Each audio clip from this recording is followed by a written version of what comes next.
Peter Green was regarded by some fans as the greatest white blues guitarist ever, Eric Clapton notwithstanding.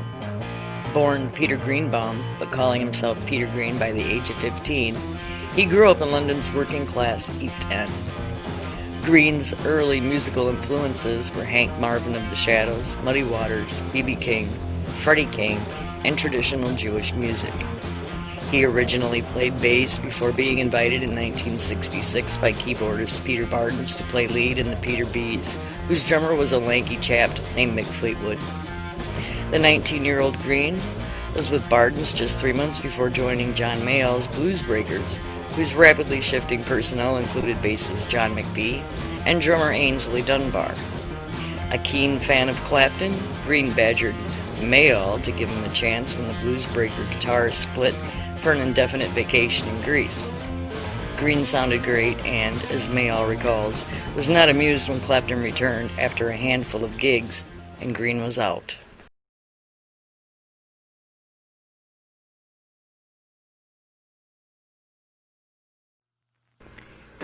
When Clapton left the band for good 6 months later to form Cream, Mayall cajoled Green back. Fans were openly hostile because Green was not Clapton, although they came to appreciate Clapton's replacement. Producer Mike Vernon was aghast when the Blues Breakers showed up without Clapton to record an album, A Hard Road, in late 1966, but was won over by Green's playing. On many tracks, you'd be hard-pressed to tell it wasn't Clapton playing. With an eerie Green instrumental called The Supernatural, he demonstrated the beginning of his trademark, fluid, haunting style, so reminiscent of B.B. King.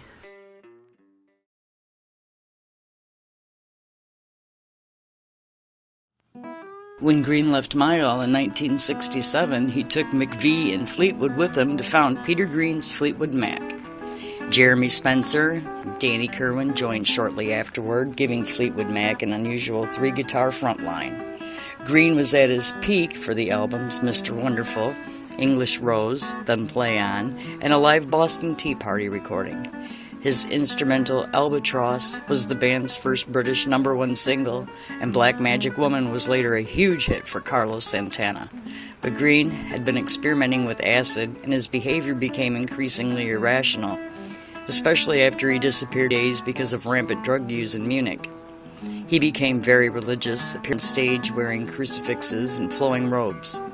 His bandmates resisted his suggestion to donate most of their money to charity, and he left in mid-1970 after writing a harrowing biographical tune called The Green Manalishi.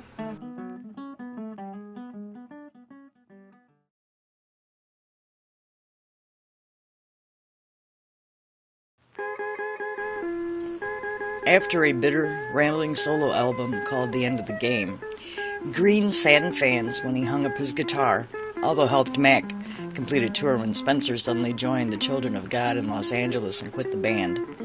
Green's chaotic odyssey of almost a decade included rumors that he was a gravedigger, a bartender in Cornwall, a hospital orderly, and a member of an Israeli commune. When an accountant sent him an unwanted royalty check, Green confronted his tormentor with a gun, although it was unloaded. He went to jail briefly before being transferred to an asylum.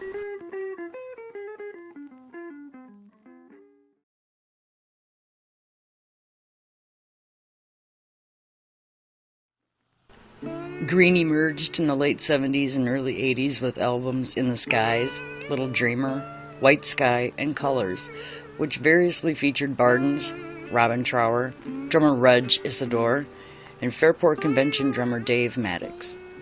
He reprised the Then Play On Mac standard Rattled Snake Shake on Fleetwood's 1981 album The Visitor.